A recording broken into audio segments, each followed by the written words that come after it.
Welcome to the BriteVibe podcast. At BriteVibe, we believe everyone deserves to be happy. But in today's world, everywhere you turn, there is division and negativity. At BriteVibe, we have created a global movement to bring 8 million people together who are inspired to live bright, live bold, and share bright vibes. Alone, it can be hard to change, but together we can change the world.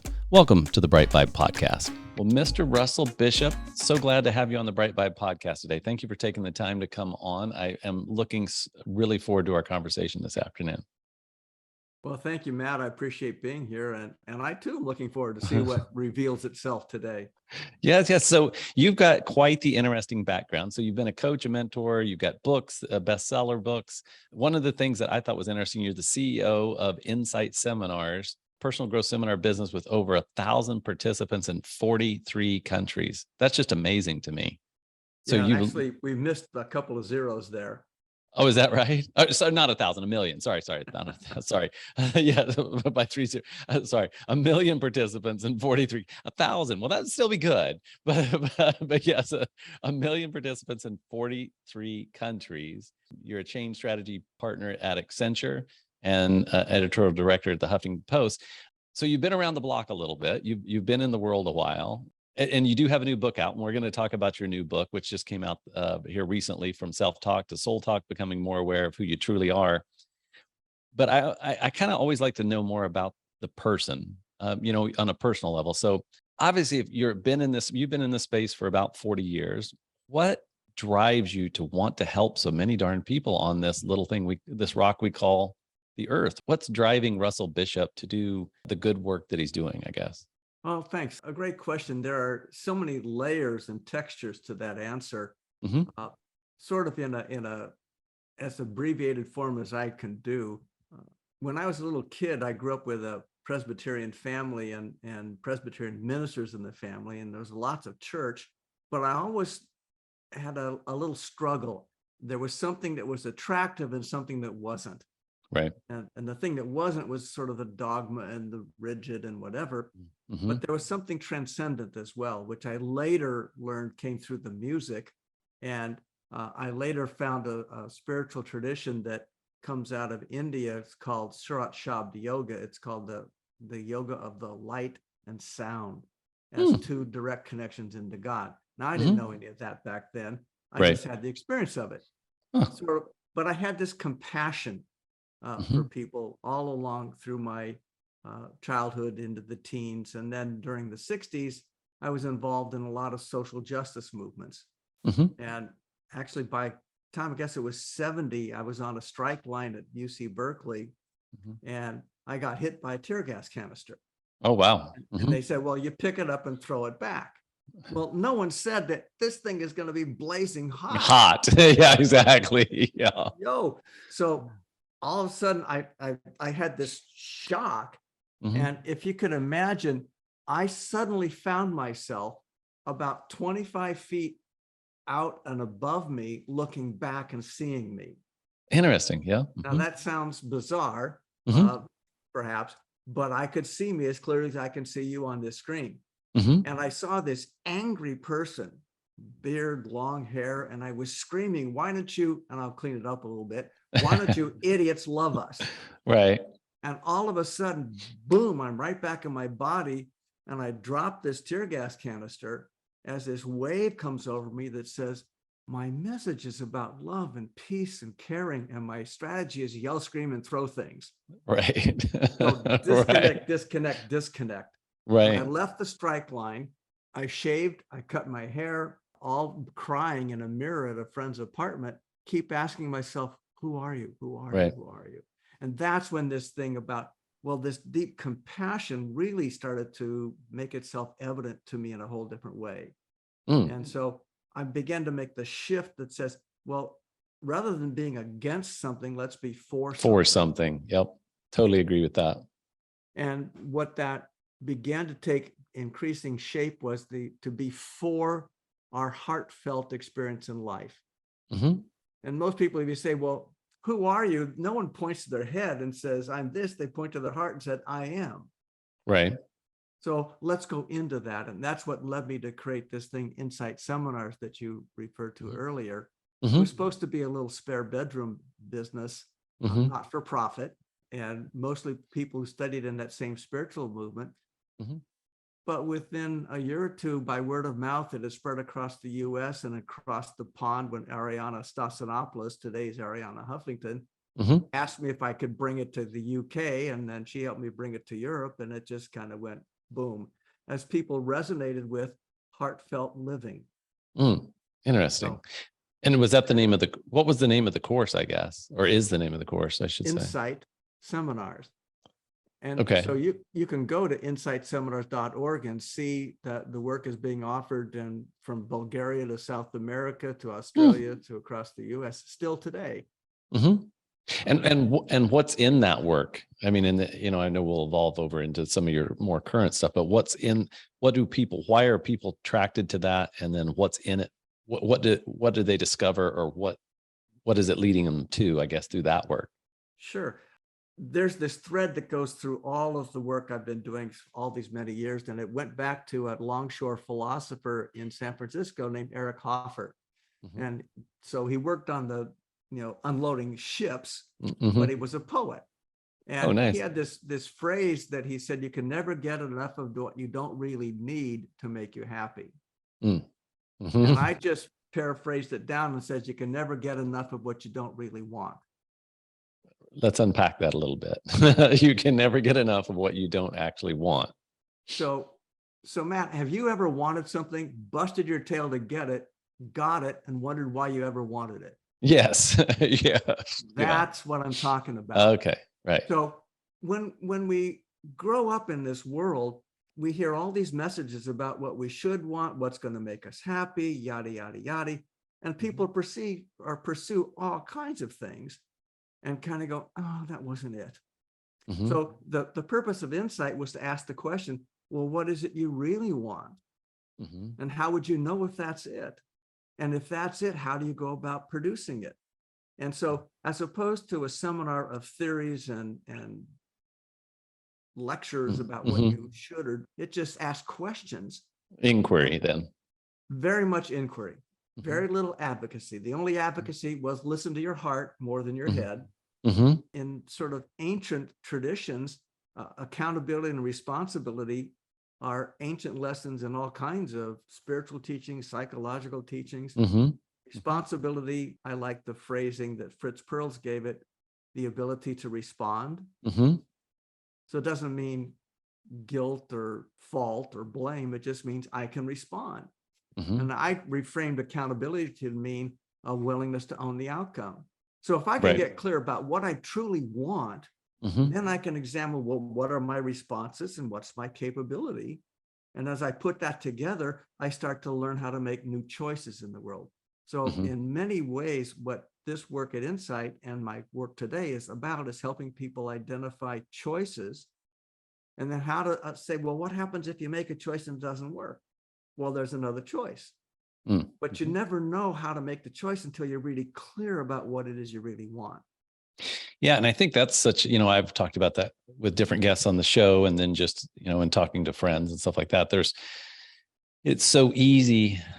Like there's almost a default button in our brain that identifies all the things that we don't want. Right. So, but then we start focusing on that which we don't want. And then that focus produces more of it.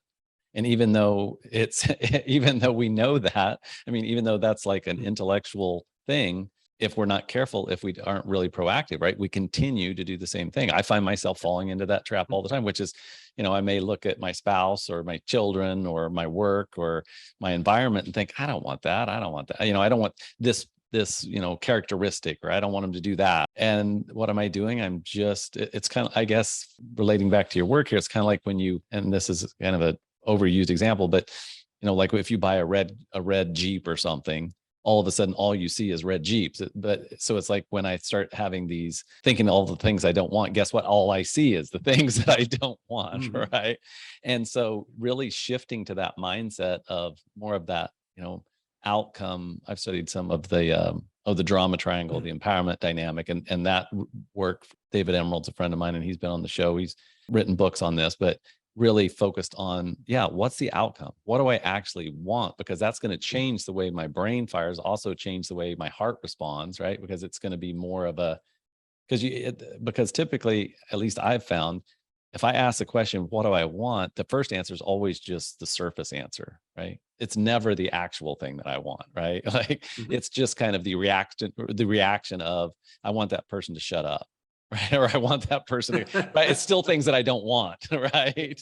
And so I have to go down like several layers before it's kind of like, okay, what do I really want? Well, I want to have more healthy relationships with the people around me, right? I want them to feel loved. I want to feel loved. I want them to feel, so it seems to me that, there's that inquiry. So how do we kind of stay in that headspace or heart space, to your point? How do we stay in that space of being more outcome driven versus more negative, I guess, driven, or more negative thought driven?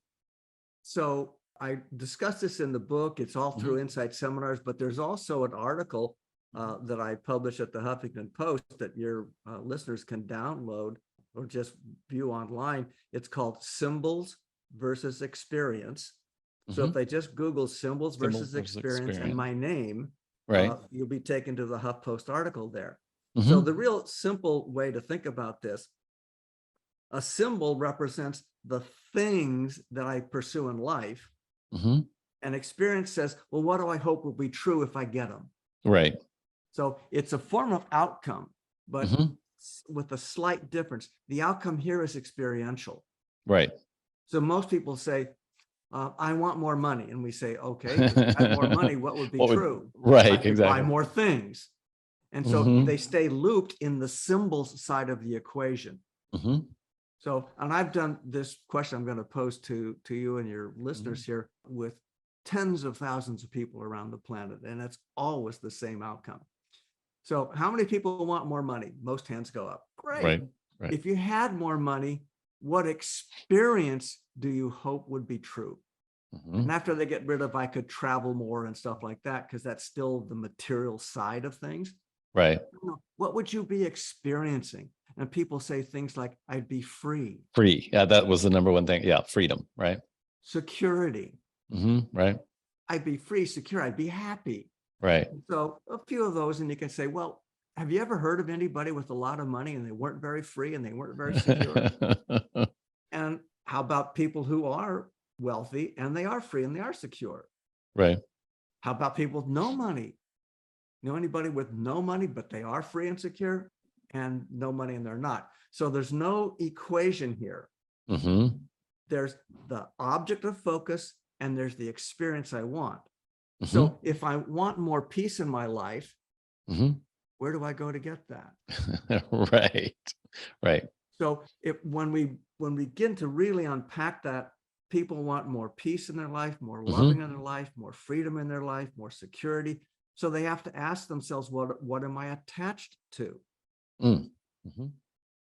And that begins to produce the other experience of not being free, of being stuck, of being insecure. So the answers of if you want more loving in your life, maybe being more loving today would be a good thing. Right. And so what happens is if I can be at peace just another minute today than I was yesterday, I'm adding to my peace account, if you will. If I can be more loving, I add, and the more experience I get with it. Now, you referenced earlier something that happens in the brain, a neurological process about focus. If I focus on the pain in the world, I'll find a lot of pain.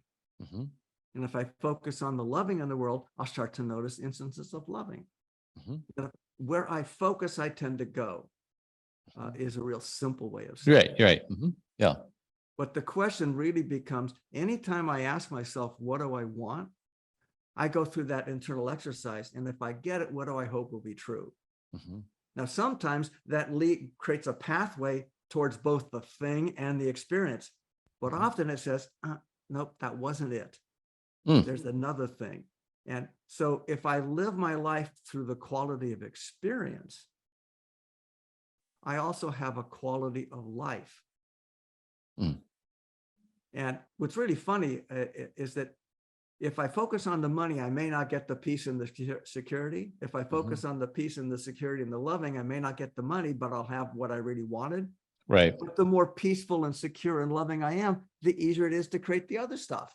Right. Yeah. It's like, yeah, it's that's, and I appreciate simplicity, but also the complexity of what you're saying, which is, I guess the example that's coming up in my head is like, if I have, there's a town 10 miles south of where I live. I live in Wichita, Kansas. And so, right south of us, 10 miles is like the city called Derby.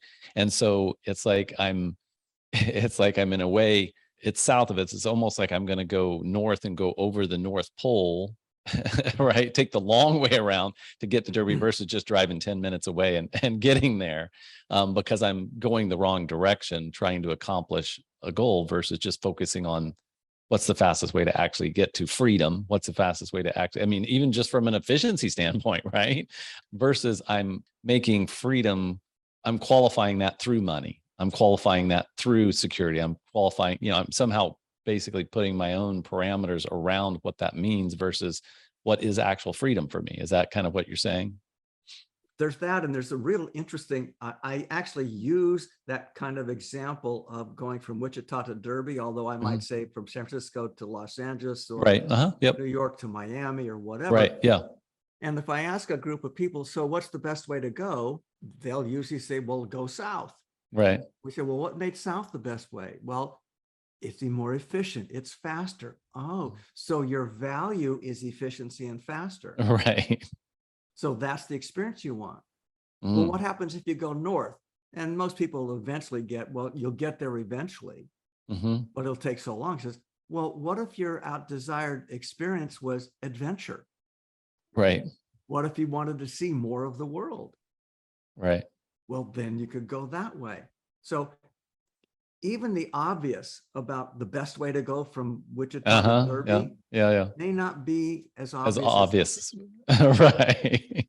Because again, you're cueing back into the experience of the thing. That's right.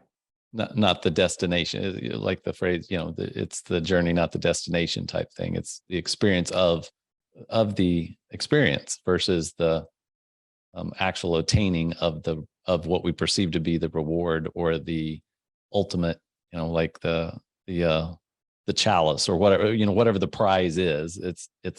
That's, and I know I've experienced that in my own life, like, when I was younger, sales, competition, stuff like this, where I achieve and get the award. And then it was so kind of empty and hollow because all the fun was in the actual doing, not in the award. The award was just like a piece of plastic on a piece of wood or whatever, right? I mean, there was like, I worked all year to obtain this, but all the fun was actually in the doing of it, not in the actual getting the award, if that makes sense in a very simple way. Oh, absolutely. And the simple and easy are not related. Okay, explain that one to me. Simple and easy are not related. Okay, I'm intrigued. Well, I play golf. The ball doesn't move; it's sitting right there. Right. It should be simple. Simple. And it is. It just isn't easy because it takes a lot of practice to make a complex movement simple and easy. Right. In the pursuit of that award, you had a lot of fun. Right. One of the things that very few people do is at the end of achieving anything, it could be an award, it could be a simple goal, it could be anything, to ask themselves, what did I learn from this? And ask that in two parts. And by the way, for those of you with kids, this is a wonderful little thing to do every night with your kid. Okay. As long as they still think you know something. Mine do. Mine are young enough. They still think I'm cool. Great. So if you tuck them in bed at night, which is a really good thing to do, just two questions. Hey, Barry, did you do anything today that made you feel bad about yourself? And whatever they say, there's no judgment, there's no correction. You simply say, well, can you forgive yourself for judging yourself?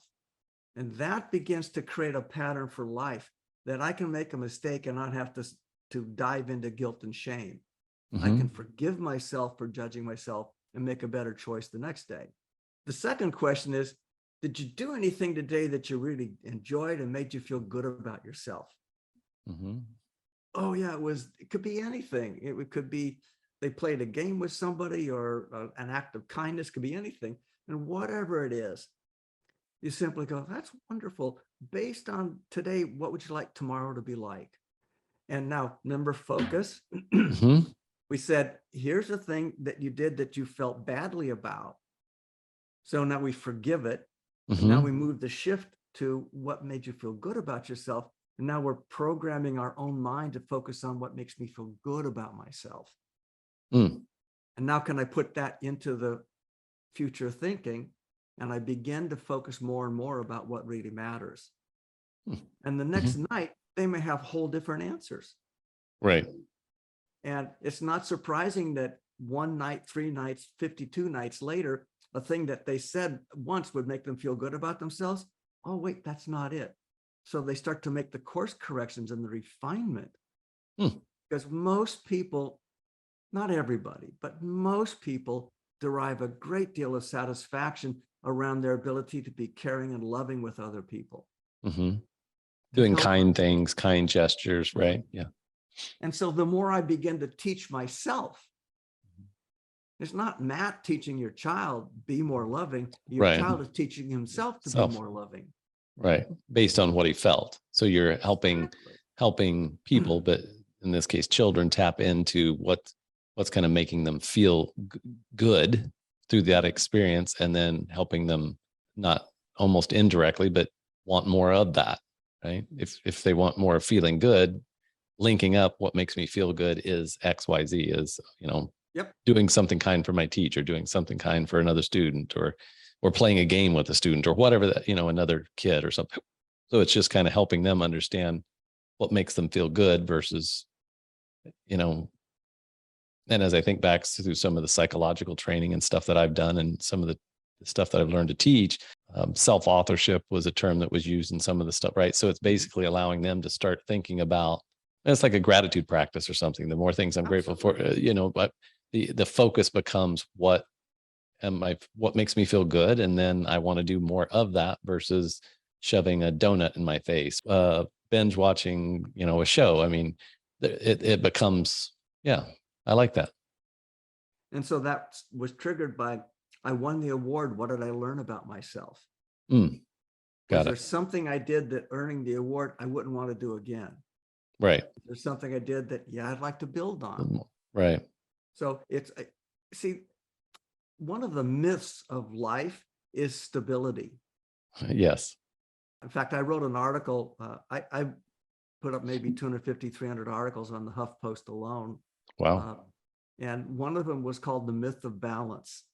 And I mean, in the consulting world, a lot of stuff is around work-life balance. Yeah, right. And the problem with balance is that it assumes a steady state. Right. Yeah. And nothing in the planet, just look at physics, everything is in a constant state of change. Right. So some things, like watch a mountain decay, we can't watch it. Right. But it's always shifting. So the Myth of Balance article said you can be in a state of balancing, which means you have to be aware. And I got a call later that morning from the woman gymnastics coach for the Canadian National Olympic team. And she thanked me for the article, and she said she put it up in their training room. And I said, well, gee, why is that? She says, well, there's all these girls trying to do balance beam. Right. And they're trying to be perfect. Stiff. Right. Yeah. And what it is it's awareness at your feet and your toes. Because there you may make minor shifts, so you have the appearance of being in balance, but you're constantly rebalancing. Right. So if I could then translate that into my life, what did I do today that I might want to do tomorrow? But then I have to examine that and notice that it's always a shift, tiny bits of movement. But love is different from loving. I love you is a statement of intellect. Right. I'm loving you is, you should be able to see that. You should be able to experience that. That's like a verb, right? Yeah. A little gerund. Let's make love actionable. Right. Yes. So if I'm loving, what's that look like today? I see why the course was so. Was this all in the original course, or most of this in the original? Okay, now I'm starting to get it. You should just walk me through the course. That would probably be the most effective for my brain. But So yes, and then so those things, again, back to kind of focus. If we're focused on those things, then we're going to at least do something, well, have the choice, I guess, at that point to do something with that versus just letting entropy take its natural course and get what we get, so to speak, right? Absolutely. Kind of an unlived life, I guess. A life not truly lived, right? If we're Yeah. just going with whatever comes our way and not really being proactive or choosing what we want to experience. Well, it's an interesting, see, we're always growing, we're always moving, but we may not always be learning. And so one of the real interesting, the first 3 chapters of my book, which are also all about what insight's about, real simple things. They start with awakening, awareness, and acceptance. When I got started in this stuff back in the 60s, there was this thing, wake up. And well, yeah, okay. And the world would be better if more people were awake, I suppose. But awakening is a really interesting sort of mystery hiding in plain sight. So here's the really dumb question. I'm really good at dumb questions. If something awakens, what was it before? Well, I guess I'll say asleep. Yeah. Right. Now, following up my dumb question with another even dumber question, if it was asleep, what was it before that? I would say awake, right? Yes. But, right. Hiding in plain sight. Now, see, this is really critical for a person to move through life absent of self-judgment and moving into greater awakening. A thing that awakens was previously asleep, and a thing that is asleep was previously awakened. Now, awake. When I got started in all this world, it was about transformation. And I've certainly done that. I even called it Insight Transformational Seminars for a while. But then I noticed, oh, wait, transformation. You look it up in the dictionary, it says a change in form or appearance. So my joke for people these days is, let's say you've got an old Volkswagen, but you always wanted a Ferrari. Could you go buy a Ferrari car kit off the internet and stick that over the Volkswagen frame? Yeah. Would you have a Ferrari? No. But did you change the form or appearance? Yeah. Now, transformation is an important process of moving into the change we really want. But like the subtitle of this book and the subtitle of Insight was becoming more of who you truly are. Right. Which is awakening to something that's always there. Right. See, peace is present with me right now, but I may not be present with the peace.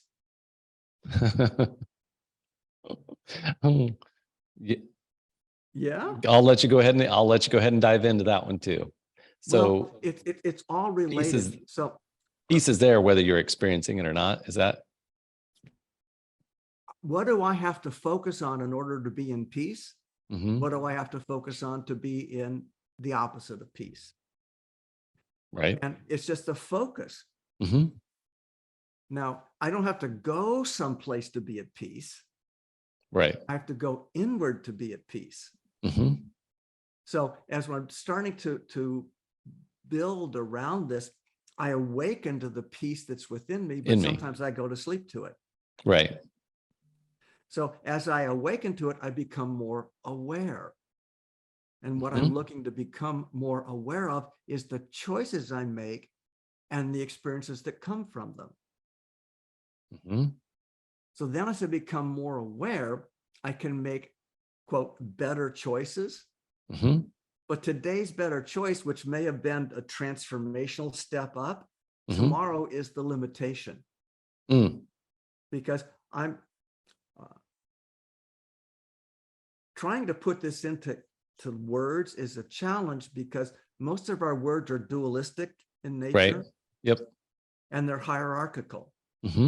So I like to imagine if there's this huge, big universe out here, and I have this amount of awareness of it, just a little circle. If I expand the circle, like a concentric circle, I'm now more aware of all that universe. And if I expand even more, I can become more aware of it even more. Now, if I'm at this level, that's not bad. That's just the level I'm at. Right. And then I keep asking, geez, I wonder what else there is.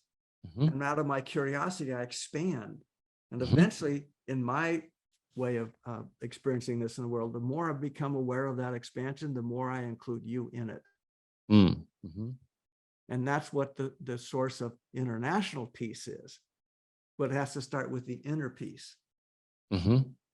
So, I mean, that's perhaps philosophical, perhaps spiritual, a lot of different things. Well, I think both and, but also how, I guess also how things do transform, right? It's, typically it starts with an idea or a thought or a yearning or a passion, right? And in an individual seed, or collectively in a seed of a lot of individuals, that starts to flower and grow. And I think as we've been through some very interesting times, I'm 51. This is, you know, and maybe every generation looks at it this way, but it just seems like we've been through some. I mean, I didn't go through World War II. I didn't go through, any of the major wars. I mean, I was barely a kid when Vietnam happened. So that must have seemed like really world life-changing events at those times.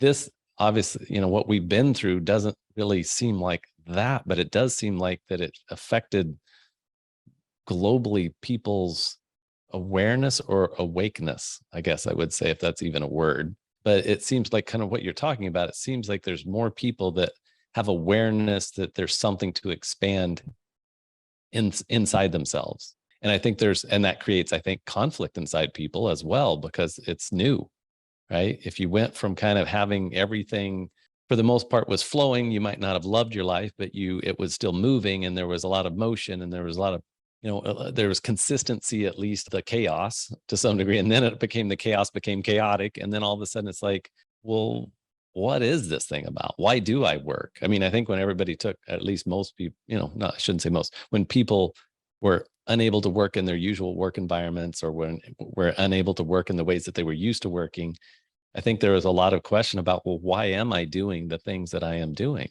Right. And what is this? What am I trading here for what? Right. Am I trading money, time for money? Am I trading? It seems like people are more introspective. And I'd like your perspective on that, because you're older than me by a couple of years anyway.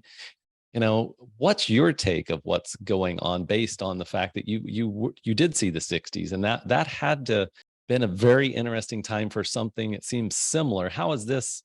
I guess how's this? I guess I've never really got to ask anybody this. How's this compared to the 60s? Well, it's awakening at the next level of expansion. Okay. So when you're talking about all the stuff that's going on in the workforce these days, and people ghosting jobs and Yep.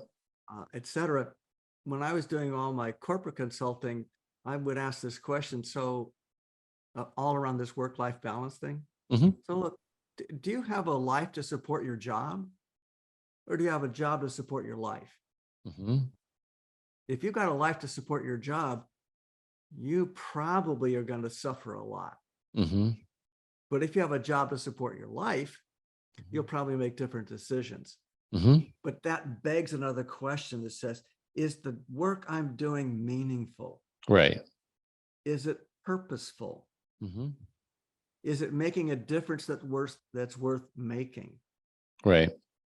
And most people derive value from a sense of purpose and contribution. Mm-hmm. Right. So now, how do we do that? Now, I've worked in organizations of all size, from the Fortune 50 on.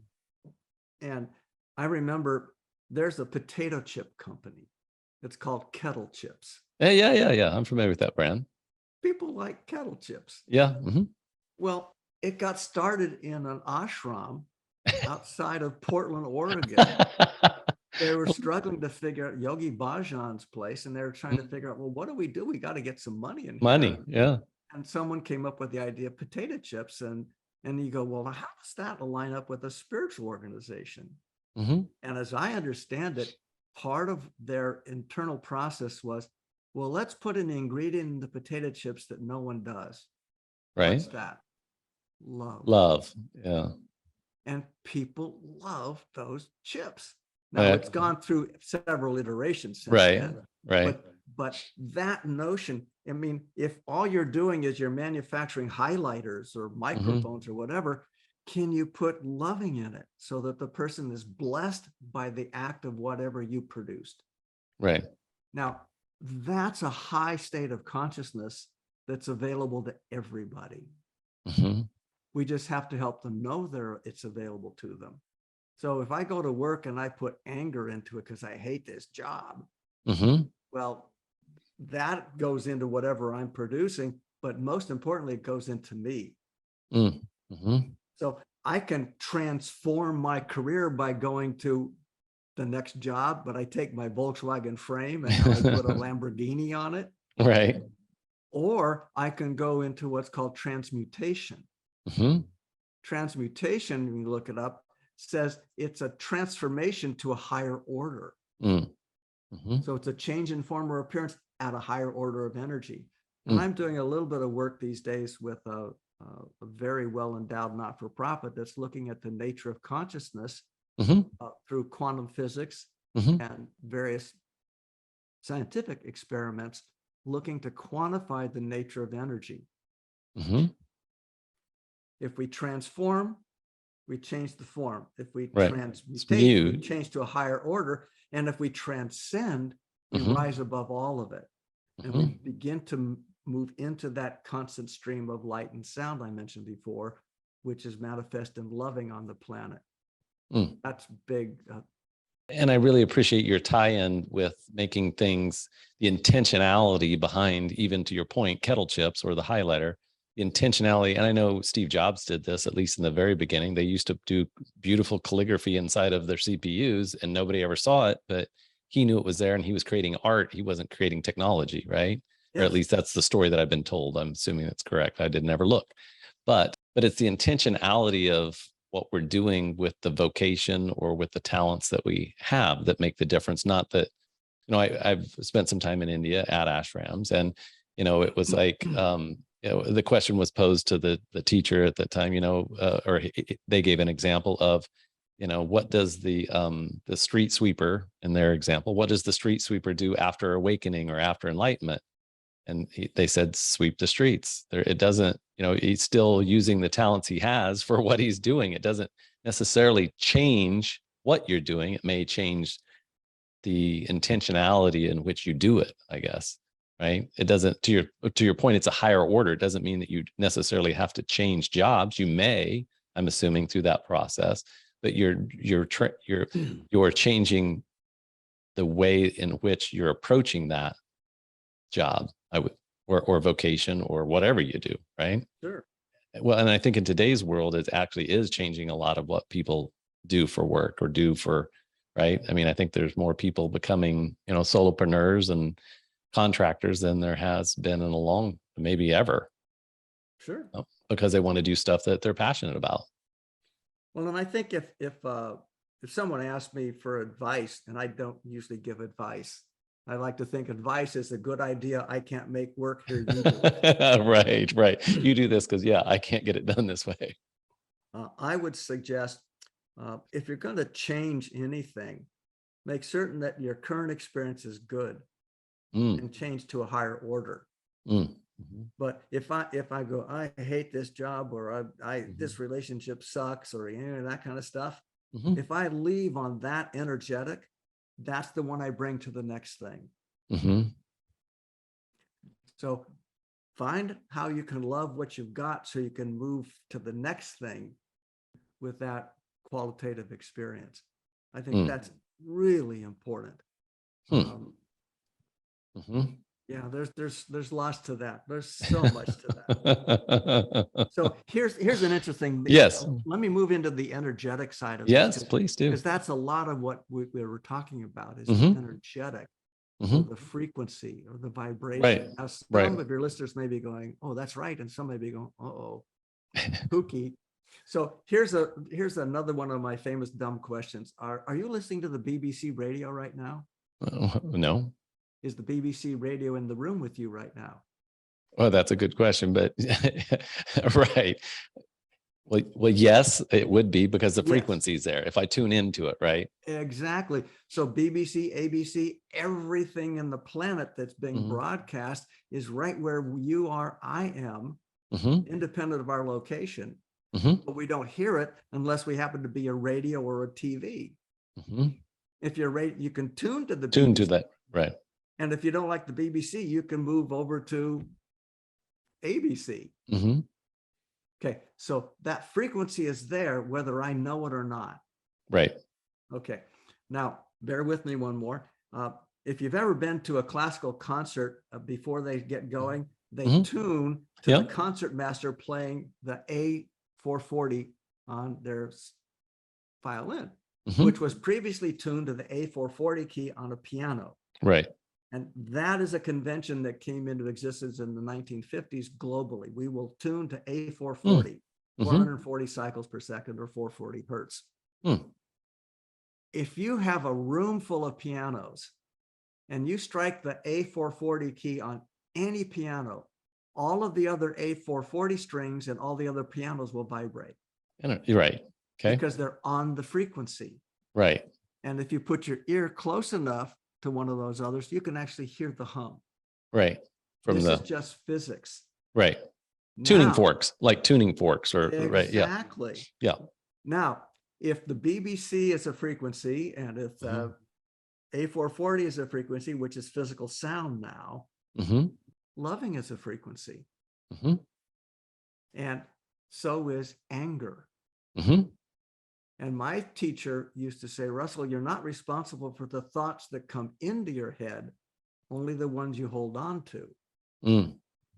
So when something negative shows up that I call negative, one of my first questions is this mine or someone else's? Because you watch some of these global events and mass rallies and what happens, and they become infectious. Well, that's not just happenstance. Right. So inside of you, there's a place that knows anger. And if I'm angry, you may sense it. Right.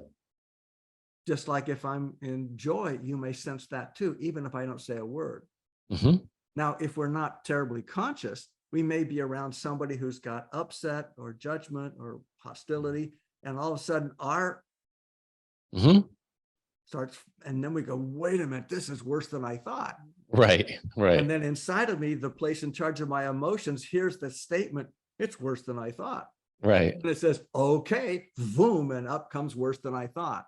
Well, that's how some of these things snowball. And we get so used to criticism, we get so used to judgment, we get so used to negative energy that that's the norm. That's where becoming more aware with just symbols versus experience. Is that the experience I want? Well, no, I want that experience. Well, how do I focus on that experience? And I begin to shift or gain more practice in tuning my inner instrument to the frequency I want more of, because the frequencies in the planet all the time, everywhere. So are all the others. One's louder than the other. That's why my book, I call it self-talk versus soul talk. Self-talk is the loud, aggressive voice. The soul talk is the quiet one. It's just patient, awaiting me to attune to my loving. And why do you think that is? Why is and I think on a previous show, we went over the statistic, like 75% of the thoughts that go through your consciousness or your head, if we want to call it that, are negative. Why is the negativity? Why is the self-talk so darn loud? And why is the soul so quiet? What do you think? Why is that? I think it's a matter of conditioning. Okay. And it's a matter of awareness. That's why I said, tuck your little kids in tonight in the bed and say anything you caused you to feel bad about yourself, anything made you feel good about yourself, and help them start to notice that difference. And the more they notice the difference, the more they'll have ability to choose what they want. But how many kids ever get asked? No. Yeah, exactly. How many kids ever get asked, did you do anything loving today? Never. Right. Did anybody do anything loving for you? Right. Exactly. Yeah. I used to do work with school teachers, and I did once I did a program for about 1,000 school teachers in St. Louis. And so I asked them this question. So how many of you have distracted kids at school? Everybody's hand went up. Yes. Yeah, yeah. So how many of you ever show up to work and you're distracted? Right. So I'm not going to ask you to raise your hand on this, but do any of you have a spouse who has a substance abuse problem?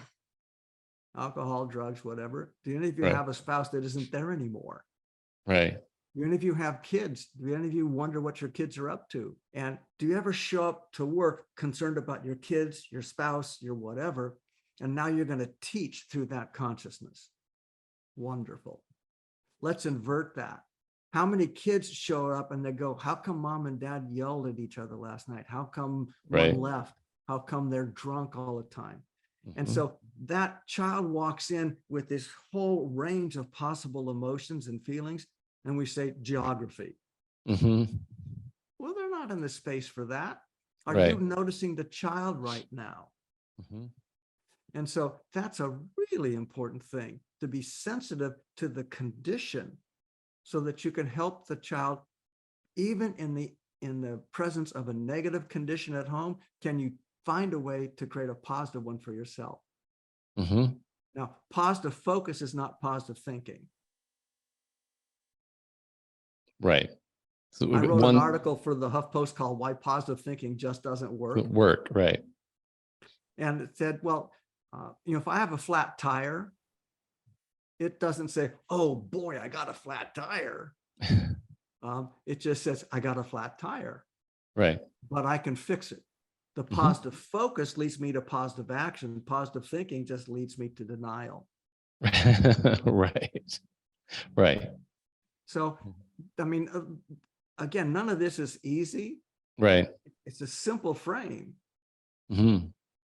No kid wants to show up at school hungry. No kid wants to show up at school feeling abused. No kid wants to show up wondering what the hell's going on at home. But they do. So if you spend 16 years of sit down, shut up, speak when spoken to, and give me the answers I want in the way I want them, what am I supposed to do by the time I'm 25 and in the workforce? What have I learned? Sit down, shut up, speak when spoken to.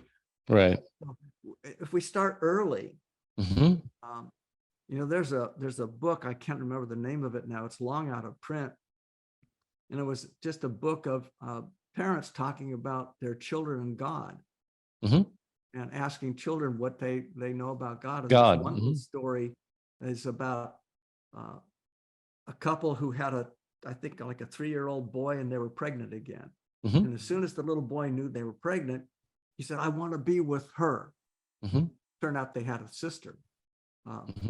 And when the little girl was around, the boy said, I want to be alone with her. I want to be alone with her. And the parents were afraid this was going to be sibling rivalry, kind of damage. So they got baby monitors, which were new at the time. And they left them alone in the room, and they monitored from the other room. And after a moment, you could hear the little boy say, Sally, tell me about God. I'm starting to forget. Oh my gosh. And then you hear goo goo gaga, goo goo gaga. Right. And the little boy goes, oh, that's right.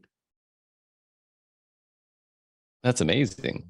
Now, what's that? Well, remember BBC? Yes. What if loving, there's a lot of spiritual teachings, and I distinguish spiritual from religious. Yeah. Because it's not about dogma and practice, other than religion comes from the Latin words, which means to connect, and re means again. So that's an awakening into who I already am. If that's the frequency of who we are, we simply need to learn how to attune to it. But, who gets, forget about teaching anybody, about who even gets asked. There's another thing there. Right. Exactly. Well, and I think that's why it's, your work, and obviously so many other insightful people. That's why the work is so important, right? Because, it inspires us to do the thinking, right? And inspires us to do and more importantly, it inspires us to do the feeling behind the thinking, right? And start to actually, have that. I know that most of the awareness of my life and most of those great magical moments came in, in the presence of other people. Maybe I was in meditation with other people, but they came in. Very rarely have I just sat by myself in a room in meditation and had just profound insight. Usually it's in communication, in conversation, in communion and connection, with other human beings in a space that's, feels sacred or safe or whatever. And then there's the opportunity for this, like the big ahas, like the, oh my God, I am connected to God, or, oh, I did have this pain and that's why I'm acting this way. All the big insights for me have usually come in those spaces. Very rarely have they come in I'm sitting by myself, just meditating. But that's me. That's the way. I mean, I know maybe other people are different. Maybe when they meditate, they have these, I think it's amazing experiences. I don't know. But, to your point, I think it's that frequency that's held but with the intentionality, without the dogma or whatever, it's just, there's that, I guess I don't exactly even know where I'm going with this, other than the fact that it seems like today what's needed most is people that come together with this awareness and continuing to ask questions into the awareness, so that it raises all consciousness, it raises all awareness. I think that's, that community piece for me is critical, because that's kind of where the rubber meets the road. When you talked about expanding globally, really there's got to be some relation, there's got to be some frequency, there's got something you're tapping in there to be able to see your enemy as your friend, or right, or to connect with them, or to connect more as one, if that makes sense. I'm stumbling around here today, but I appreciate you hanging in with me. No, Matt, it's not a stumble. It's the challenge of trying to communicate out of the mind and words, things that are not of the mind or words. Because everybody has had the experience of loving, but good grief, try to put language on it so that everybody knows exactly what you felt when you were loving. Right, right. Happen. Right, yeah. So it's, I've been meditating now for 52 years. And so I know I can do some kind of deep awareness expanding things by myself, but always when I'm in a group, it amplifies. Yeah, it amplifies. That's a good way to put it. It amplifies. Yeah. And, in the Christian Bible, that would simply be summarized as where two or more are gathered. More gathered in my name, I am there. Yeah. But most spiritual teachings resonate with that, whether they use that language or not. Right. Yep. And so we start to move in harmony with that vibration. And it then awakens us to the next level of its own vibration. Beautiful. Yeah. Well, I'm just repeating stuff. Well, it's still beautiful. Yeah. Maybe... I just want to be clear about something here. Yes. I know we're talking to me and I've got books and stuff like that. But as I say, even in the opening of the book, hey, this isn't my stuff. Right. This is just me putting ancient wisdoms into current language for me. Got it. If we access that which is, it's not a function of me, it's a function of it. And that's where awakening and awareness matter. It's not like I invented love. Right. Yes, exactly. Right. Yes. I appreciate that. And I appreciate the disclaimer. Yeah, I think it's important because so often, I've stood in front of thousands of people, and it's really easy for the ego to go, oh.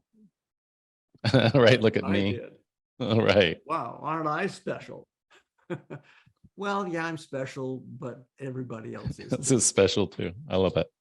Well, thank you for your time today. I appreciate the conversation, and I know that it will be with me for a while. So I appreciate the space and the energy and the frequency that you were holding through our conversation today. I would like to tell people to go to russellbishop.com. It should be fairly easy to spell. It's fairly straightforward. russellbishop.com to find out more about you. You've even got a thing on there to book a free 30-minute session. So if people are called to this and want to have a similar conversation that we've had, or whatever conversation you want to have with Russell, looks like you have access to do that, which is really incredible that you make yourself available like that. And of course, the book itself, your latest book that's come out, From Self-Talk to Soul Talk, Becoming More Aware of Who You Truly Are. So thank you so much for coming on today and spending some time with me. And I know our listeners will find value in it as well.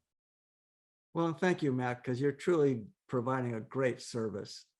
Well, thank you. So I'm blessed to be with you, and everyone who hears this, for you, is blessed to be with you, because those good vibes are coming through.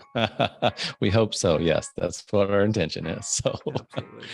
Well, thank you, Russell. I enjoyed visiting with you, and I hope we get to visit again at some point in the future. I'd love it very much. Thank so. you. All right. Thank you. Bye. God bless. God bless you as well. Thank you for being a part of the BriteVibe podcast. For more information, go to britevibe.com. That's BRITE Vibe, VIBE.com. Thank you for listening.